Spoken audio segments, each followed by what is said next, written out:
Welcome to Maheshan IAS. Your rank is our responsibility.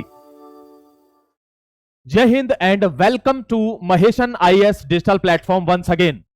उसूलों पर जो आंच आए तो टकराना जरूरी है, जो जिंदा हो तो फिर जिंदा नजर आना जरूरी है।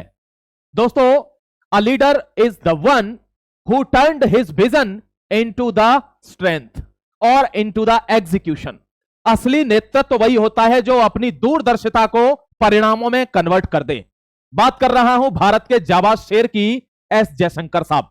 The foreign minister of India S Jaishankar speech दी है यूनाइटेड नेशन में, और सारे लोग इतने सुन्न पड़ गए कि वो सर से लेकर एड़ी तक चुपचाप कान बनकर सुनते रहे। हर भारतवासी को, जो भारत में रहने वाला जाबाज है, उसको आज ये आर्टिकल देखना चाहिए। आपसे रिक्वेस्ट करूंगा कि हर उस व्यक्ति को ये आर्टिकल आज शेयर कर देना, जो भी आपके ग्रुप्स में हो, उसको पता चले कि भारत क्या है, उसको पता चले कि लीडरशिप क्या है, उसको पता चले कि विदेश मंत्रियों की कुर्सियां पहले भी थी, उसको पता चले कि भारत में कहते हैं कि इन्होंने क्या किया। आज आपको पता चलेगा इन्होंने क्या किया।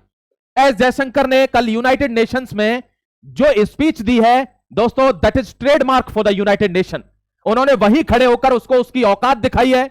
उन्होंने औकात दिखाई है वर्ल्ड की, उन्होंने औकात बताई है भारतवर्ष की। मैं आपके सामने ये एडिटोरियल डिस्कस करने जा रहा हूं और आपसे रिक्वेस्ट करूंगा कि महेशन डिजिटल प्लेटफॉर्म से अगर आप नहीं जुड़े हैं तो immediately do subscribe the channel. शुरू करता हूं दोस्तों। एस जयशंकर साहब, आपने इसकी भी स्पीच सुनी होगी 2 दिन पहले ही। यूनाइटेड नेशन में क्या कहा है जयशंकर साहब ने? सबसे पहले आपको छोटा सा एक बैकग्राउंड जरूर देना चाहूंगा कि दोस्तों, भारत के खिलाफ षड्यंत्र क्या चल रहा है। भारत के खिलाफ यह षड्यंत्र रचा जा रहा है, यानी कि भारत को किसी भी कीमत पर यह करने की कोशिश हो रही है कि रशिया को एक रस्सी में बांधो और भारत को एक रस्सी में बांधो। ये दोनों ऐसे क्यों लगाए हैं? क्योंकि भारत बढ़ती हुई इकोनॉमी है दोस्तों, ये इकोनॉमी का प्रतीक है, ध्यान रखना, पैसे का, स्टॉक का।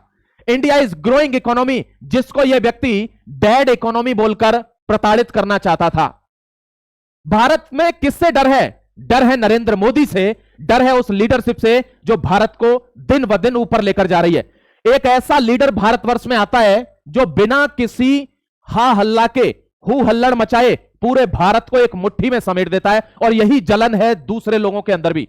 दोस्तों ध्यान रखना, आपको एक आज ऐसा इंफॉर्मेशन दे देना चाहता हूं। महेशन आईएएस के आर्टिकल क्यों डिफरेंट है ये आपको बताना चाहता हूं। दोस्तों, आपने कन्वेंशनल न्यूज भी सुनी होंगी, लेकिन ये एंगल्स नहीं दे पाता होगा कोई। मैं आपको बताता हूं कि भारत से दुनिया क्यों खौफ खाई हुई है। क्योंकि भारत चाहता है अपना सिविलाइजेशन वापस। आपको शायद पता ना हो, लेकिन वेटिकन सिटी यूरोप में 700 साल बाद नाइट्स उतारे जा रहे हैं। नाइट्स क्यों उतारे जाते हैं? मिशन क्रिश्चियनरी के लिए। और दोस्तों, ये जो क्रिश्चियन मिशनरीज हैं, और यही क्रिश्चियन मिशनरीज कन्वर्जन फैलाएंगी, और वे किसके साथ मिलकर फैलाएंगी? इस्लाम के साथ। यानी भारतवर्ष के अलावा हर जगह पूरे विश्व में क्रिश्चियन एंड इस्लाम फैला हुआ है, लेकिन फिर भी यह व्यक्ति किसी से रुकने को तैयार नहीं है। क्यों? क्योंकि इसने लीडरशिप की क्वालिटी इतनी तगड़ी ना, विजन इतना तगड़ा है। भारतवर्ष का आज भी कोई मां बाप होता है ना, अगर हमारे बच्चे किसी दंगे में शामिल हो जाए ना, तो चांटा मार के, चप्पल मार के उसको उल्टा घर पे लाता है कि इसके लिए पढ़ा रहा हूं तुझे। लेकिन दोस्तों, एक कौम और एक दूसरा धड़ा पूरे विश्व में ऐसा भी है कि जो इसी के लिए जन्म देता है कि आपको लड़ना है, दंगे करने हैं, फसाद करने हैं। आप ध्यान रखिए, शायद हम अंदाजा नहीं लगा पा रहे हैं कि आज देश में अगर यह लीडरशिप ना होती तो आज किस दौर से आप गुजर रहे होते। भारत तरक्की क्यों करता है? आदमी तरक्की क्यों करता है? जब उसके दिमाग में शांति रहती है। भारत में पिछले 10 वर्षों में शांति है। भारत इसीलिए तरक्की कर रहा है। जब हर जगह, हर स्टेट में, हर मोहल्ले में दंगे होंगे, आप कभी भी इकोनॉमिकली ग्रोथ नहीं कर सकते। और अगर आप इकोनॉमिकली ग्रोथ करने लगे तो फिर विदेशों को टेंशन हो जाएगी कि अब हमसे कुछ भी खरीदने की जरूरत नहीं पड़ेगी। आप विजन समझिए, देश को कहां ले जाने का विजन है। ये नहीं रुकेगा तो मतलब नहीं रुकेगा, चाहे आप डेड इकोनॉमी कहो, चाहे कुछ कहो। ये रशिया है दोस्तों, और ये बेस्ट फ्रेंड है। इसने तो बहुत बड़ी गलती कर दी, दोनों से दुश्मनी लेकर। मैं जयशंकर साहब की स्पीच सुना देता हूं आपको यूनाइटेड नेशन की, और इस पर एक सेपरेट आर्टिकल आपके लिए लेकर आऊंगा। आप देखना मत भूलना, जुड़ना मत भूलना मेरे दोस्त। देखिए यहां पर, AP centre of global terror, Jaishankar flags Pakistan that one country. साफ तौर पर डायरेक्ट कहा एक ही बार में कि जो केंद्र बिंदु है आतंकवाद का, वो क्या है? वो एक देश है, और उसका नाम है पाकिस्तान। कोई माई का लाल बोल के दिखाए ना, एक देश है। आप इसलिए बड़बोलापन करते हैं, चाहे यूनाइटेड स्टेट हो, चाहे यूरोप हो, चाहे चाइना हो, वो इसलिए आप ज्यादा 3-5 करते हैं। क्यों? क्योंकि वो आपसे दूर है, आपका पालतू कुत्ता है। हमें पूछिए, हमारे बगल में रहता है, हम उसको चेंज भी नहीं कर सकते। वो हमारा पड़ोसी है और हम आजादी के टाइम से ही said in his speech that since independence, हम 1947 के समय से इस व्यक्ति को झेल रहे हैं, टेररिज्म को झेल रहे हैं। आपको दूर से देखने में मजा आता है जब दूसरे की घर में अगर कोई दिक्कत हो रही होती है तो, लेकिन आप भूल जाते हैं कि ये एक ऐसा, अगर if nationals are replete on the UN designated list of terrorist, अगर देश उस आदमी को फ्लरिश करेंगे, उसको सपोर्ट करेंगे, उसको बढ़ावा देंगे जो डेजिग्नेटेड टेररिस्ट है यूनाइटेड नेशन में, तो ध्यान रखना, भूल मत जाना, अगर ऊपर थूकोगे तो थूक मुंह पे गिरेगा। वो आपको भी काटने एक दिन आएगा। वो पागल कुत्ता है, उसको कोई पहचान नहीं है कि कौन अपना है कौन पराया है। ऐसी स्पीच यूनाइटेड नेशन में डायरेक्ट दी है नाम लेकर कि यह है आतंकवाद का गढ़। मैं आपको बता देता हूं दोस्तों, अभी कुछ दिन ही हुए, ज्यादा दिन तो नहीं हुए, पहलगाम अटैक अभी हुआ है। आपने देखा होगा, यह वायरल पिक्चर है। एक लेडी अपने पति के, अभी इनकी शादी को 2-3 महीने हुए हैं, अपने पति के साथ पहलगाम घूमने जाती है। यहां पर लगभग 40 लोग टूरिस्ट थे। और दोस्तों, इससे पूछा जाता है कि क्या तू हिंदू है या मुस्लिम, और इसने कहा हिंदू, और इसके पति में गोली मार दी। और इस लेडी से कहा कि जाकर मोदी को बता देना कि हम आए हैं। आप क्या समझते हैं? आप समझते हैं कि एक तबका बिल्कुल दबा ही रहेगा? नेवर। ध्यान रखिए, भारत को जागरूक होने की जरूरत है। हमारे लोग पढ़े लिखे हैं, हम कभी दंगों का सपोर्ट नहीं करते, हम किसी को धोखा नहीं देते। और यही दिक्कत है कि भारत सिविलाइजेशन की तरफ वापस आ रहा है। दोस्तों, मेरा एक एक शब्द आप ध्यान से सुनना, यह क्या कहना चाह रहा है। मैं कहना चाह रहा हूं कि भारत की संस्कृति वापस आ रही है। क्या कोई और सरकार आती राम मंदिर बनवा देती? नहीं। और आप समझ रहे होंगे, जो राम मंदिर का जो न्यास ट्रस्ट है, वो क्या लगता है आपको राम मंदिर बन के खत्म हो गया? नहीं, वो विस्तार होगा और विश्व में सनातन की वापसी करेगा, यानी भारत की सिविलाइजेशन की वापसी करेगा। हम सभ्यता हैं, हम महज एक देश नहीं है, हम सभ्यता हैं। हमारी सभ्यता को फॉलो किया है पूरे वर्ल्ड ने। और आज हमको क्या करा जा रहा है? आज हमको प्रोपेगेंडा और फॉल्स इंफॉर्मेशन के द्वारा दबाया जा रहा है, हमारे लोगों को आतंकवादी बनाया। आप भूल गए क्या उस चीज को कि डीप स्टेट केवल अमेरिका का CIA एजेंट पन्नू नहीं है। डीप स्टेट केवल अमेरिका के यूरोप में नहीं रहते, डीप स्टेट यहां भी वर्क करते हैं। दोस्तों, शाहरुख खान का लड़का ड्रग उसमें कार्टेल में पकड़ा जाता है, 500 करोड़ रुपए तैयार हो जाते हैं 1 मिनट में नेटफ्लिक्स की तरफ से कि इसको छुड़ाया जाए। कहां से हो जाते हैं ये? एक वकील को एक air jet, private jet offer कर देता है शाहरुख खान के, मेरे लड़के को कुछ नहीं होना चाहिए। ये पैसा कहां से आता है? ध्यान रखना, आज तक कोई भी दंगाई बिना पैसे के रोड पर नहीं उतरता है दोस्त। उनको बाहर से सपोर्ट होता है, इसलिए वो भारत में आकर दंगा करते हैं। कैसे कश्मीर में स्टोन पेल्टिंग कैसे बंद हो गई, पत्थरबाजी? क्यों? क्योंकि भारत का पैसा रुक गया। नरेंद्र मोदी का स्टेटमेंट देखिए, उसने क्या कहा है कि मैं जब प्रधानमंत्री बना था तो मुझे यह पता थी भारत में दिक्कत है, लेकिन मुझे यह नहीं पता थी कि इतनी बड़ी दिक्कत है। 92 लाख करोड़ का एनपीए पड़ा हुआ था बैंकों का, नॉन परफॉर्मिंग एसेट्स। पहले 5 साल तो उसको सुधारने में निकल गए, चाहे वो डिमोनेटाइजेशन करना हो, चाहे वो स्वच्छ भारत चलाना हो, चाहे वो जनधन योजना चलाना हो। उसके बाद आपने देखा होगा कोविड फैला दिया गया, फिर भी छाती से छाती अड़ाकर पूरे विश्व को हमने वैक्सीन बांटी है। पूरे विश्व को कोई करके दिखाए, किसी के पास पैसा है तो बांट सकता है। हम अभी भी ग्रोइंग नेशन है, हम पे 100 रुपए तो 90 रुपए खर्च किए विश्व के ऊपर, और आज वही विश्व में वही देश हमारे पड़ोसी हमको आंख दिखाते हैं। जयशंकर साहब का दर्द है ये कि यूनाइटेड नेशन यूजलेस हो गया है, उसका कोई मतलब नहीं है। वो पुराने गढ़े मुर्दे उखाड़ता है, ना कि वो करंट की सिचुएशन पर बात करता है। वो यहां आकर रोने धोने सुनता है कश्मीर के, साइप्रस के। वो कभी भी उस मुद्दे पर बात नहीं करता जो जेन्युइन मुद्दा, जो टेररिज्म का मुद्दा है, जो कई कई नस्लों को बर्बाद करता है। दोस्तों, आपको यह चीजें समझनी होंगी। अगर भारत में सभ्यता लौटी तो ये अपने आप मर जाएंगे। कैसे कश्मीर में पत्थरबाजी बंद हो गई? बंगाल में क्यों आज भी इंसर्जेंसी है? क्यों? क्योंकि वहां पे गवर्नमेंट नहीं है। क्यों आज आई लव मोहम्मद? जब लगता है लोगों को कि यार दंगा तो कहीं से हो नहीं पा रहा, चलो एक वेट करते हैं, एक पोस्टर कोई फाड़ दे, उसी पर स्टेट में दंगा करेंगे, इकोनॉमी को नुकसान पहुंचाएंगे, भारत ग्रो नहीं करना चाहिए, तो पोस्टर लेकर रोड पे निकले बिना बात के। अगर आप ये चीजें नहीं समझेंगे ना, आप देश में कंट्रीब्यूशन नहीं कर रहे हैं। Let me tell you. देखिए, इस पहलगाम में दोस्तों श्रीनगर से 90 किलोमीटर दूर है, और यहां अटैक होता है और 40 निर्दोषों को मौत के घाट उतार दिया जाता है। टूरिस्ट रहते हैं यहां पर, और इन लोगों में धर्म पूछकर इनको मारा जाता है। और उसके बाद दोस्तों ये घटना देखिए, those who condone nations that sponsor terror will find that it comes back to bite them. Jaishankar साहब कह रहे हैं, एक ऐसा विदेश मंत्री जो इतिहास में याद रखा जाएगा कि जिसकी वैल्यू भारत के प्रधानमंत्री के बराबर थी। दोस्तों, विदेश मंत्री और देशों में भी है, उनको कोई पूछता नहीं है। Jaishankar is a lion. यहां देखिए क्या कह रहे हैं कि जो देश आतंकवाद को बढ़ावा दे रहे हैं, आज उनके पीठ पीछे से उनको सहारा दे रहे हैं, चाहे वो टर्की हो, चाहे वो चीन हो, चाहे वो अमेरिका हो, ध्यान रखना वो वापस लौटकर आपको भी काटेगा। वो दूध पीने वाला सांप है जो मौका पड़ते ही आपके बच्चे को भी काटेगा, ये ध्यान रखिएगा।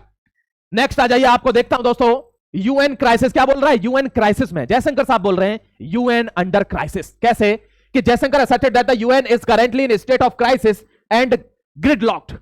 अगर वो ये एक तरह से हमारे पास काल दोष है। काल दोष मतलब उस समय बनाया गया एक ऑर्गेनाइजेशन है जिसको विश्व के लिए रखा गया था। ये 51 देशों से शुरू हुआ था और आज इसमें 193 देश हैं, लेकिन ये यूजलेस है।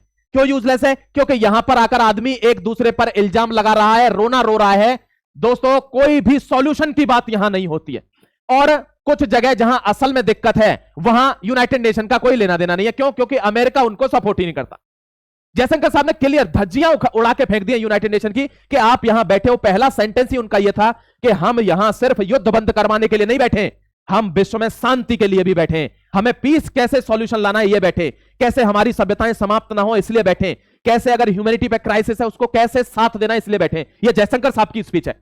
अब उसके बाद वो कहते हैं anachronistic because it does not reflect the current realities of the world. ये एक तरह से काल दोषपूर्ण एक बॉडी बन गई है जो पुराने गड़े मुर्दों को उखाड़ती रहती है, एक दूसरे पर रोती रहती है, कोई सॉल्यूशन नहीं लाती है। अमेरिका की तरफ से वर्ल्ड हेल्थ ऑर्गेनाइजेशन इररिलेवेंट बन गया है, उनकी तरफ से ग्लोबलाइजेशन इररिलेवेंट है, उनकी तरफ से दोस्तों प्रोटेक्शनिज्म की पॉलिसी चलाई जा रही है, यानी अमेरिका फर्स्ट रहेगा। अब इसके लिए चाहे मुझे टैरिफ लगाना पड़े, violating tariffs said by the foreign minister of India, कि अपने प्रोटेक्शनिज्म की पॉलिसी अपनाने के लिए डी रिस्क कर दिया गया कि रिस्क नहीं लेना है, अमेरिका फर्स्ट रहेगा। किसी पर सैंक्शन लगाने लगा दीजिए, किसी की ट्रेड रुकवानी रुकवा दीजिए, किसी पर युद्ध करना रुकवा दीजिए। अरे यार, अपने वहां पर इतने नशेड़ी तुम्हारे देश में घुसे हुए हैं, तुमने संस्कृति का ऐसा नाश कर दिया। भाई साहब, मैं आपको बता रहा हूं, अगर हम आज भी अगर अपने संस्कृति की तरफ नहीं लौटे, सभ्यता की तरफ नहीं लौटे, तो वो दिन दूर नहीं है कि जैसे अंग्रेज आधे लोगों को इंग्लिश सिखा गए, हम उर्दू में बात करने लगेंगे।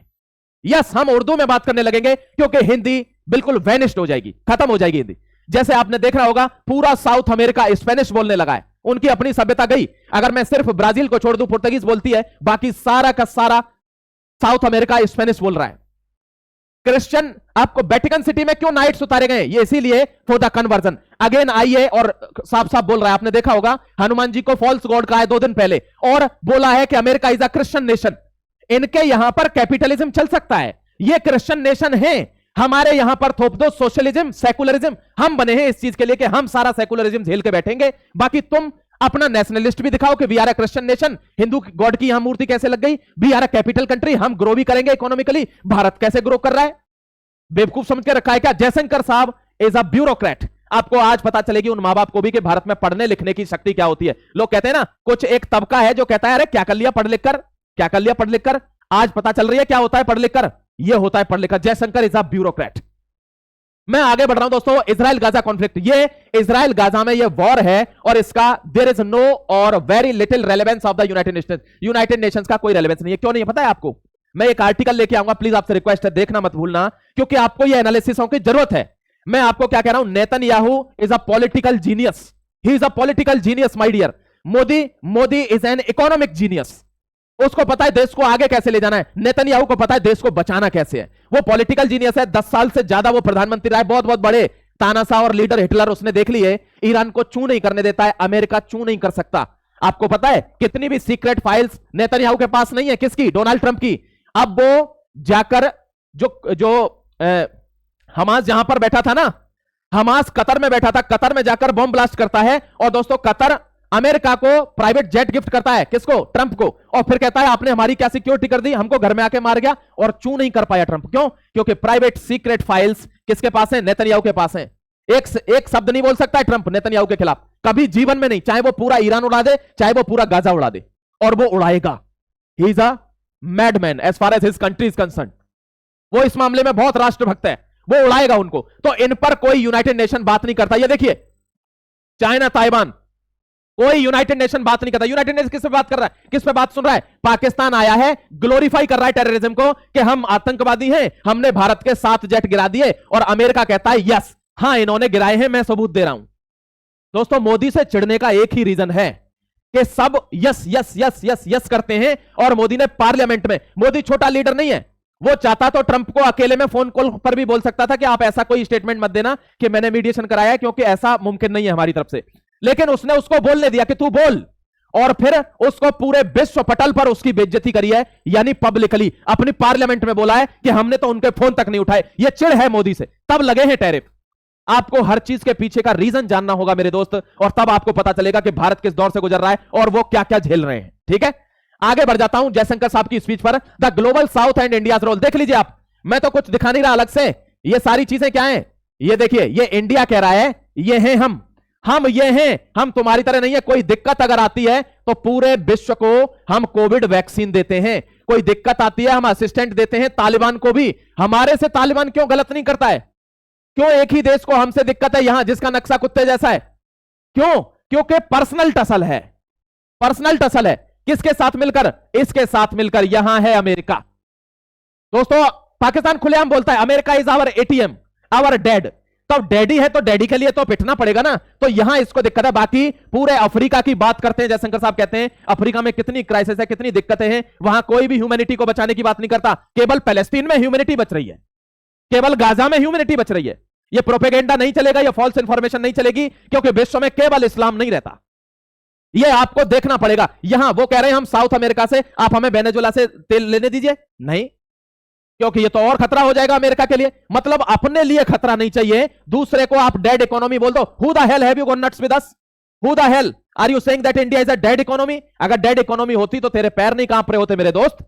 ये ध्यान रखना दोस्तों, ग्लोबल साउथ को कहा है कि India leading the global south, हम इसको लीड कर रहे हैं, चाहे वो चाइना हो, चाहे वो दोस्तों ये पूरे नीचे इंडोनेशियन कंट्रीज हो, जितने भी। अभी मैं आपको एक प्रोजेक्ट लेकर आऊंगा आर्टिकल ग्रेट निकोबार पर, ध्यान रखना, देखना मत भूलना मेरे दोस्त। मैं दिखाऊंगा ग्रेट निकोबार से कैसे हम क्या करने वाले हैं। Global contribution by the Indian crisis. देखिए तालिबान को भी हम असिस्टेंट देते हैं, एफर्ट लगा रहे तालिबान के लिए भी। India send 15 tons of relief material to death toll crosses 1000 in Myanmar. Myanmar में 1000 से ऊपर लोगों की मौत हो गई, वहां हम कितना भेज रहे हैं? 15 टन्स ऑफ रिलीफ मटेरियल हम भेज रहे हैं, खाने पीने का सामान। ये देखिए दोस्तों, हम अरब सागर में कोई भी अटैक को रोकना चाहते हैं। ग्लोबल कंट्रीब्यूशन हमारा क्या है? हमारा कंट्रीब्यूशन पूरे अफ्रीका में है।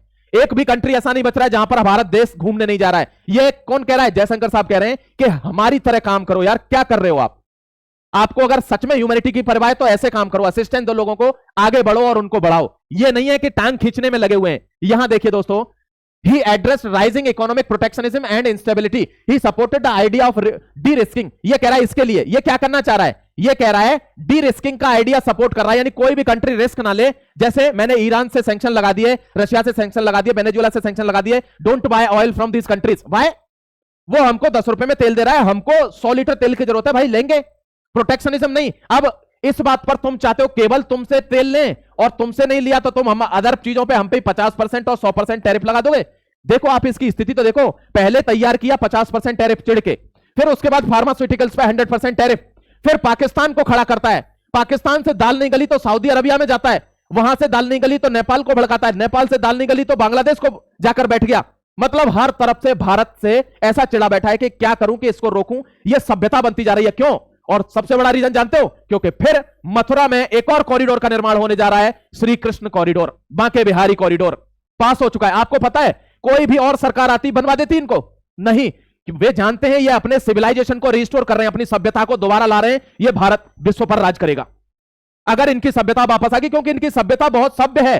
ये हर आदमी को ऊपर बढ़ाते हैं, शिक्षा बांटते हैं, ज्ञान देते हैं, ग्रोथ कराते हैं। लेकिन ऐसे तो फिर गड़बड़ हो जाएगी, फिर तो ये बाप बन जाएंगे। इन्होंने योगा की मुहिम चलाई, पूरे विश्व में योगा हो रहा है। ये करते हैं। हम क्या करते हैं? हम बम फटवाते हैं। हम पाकिस्तान को कुत्ता बनाते हैं, उसको 10 रुपए दे देते हैं, उस गीदड़ को भेजते हैं कि घुसा अपने आतंकवादियों को नीचे से और फाड़ दे बम भारत के अंदर, इंसर्जेंसी कर। और इसका सपोर्ट कौन कर रहा है? Deep state. और डीप स्टेट केवल दोस्तों डायरेक्ट रूप में नहीं होता, ये जो पॉलिटिकल पार्टीज है ना, ये डीप स्टेट है, एजेंडा है। ये खालिस्तान को सपोर्ट करते हैं अरविंद केजरीवाल।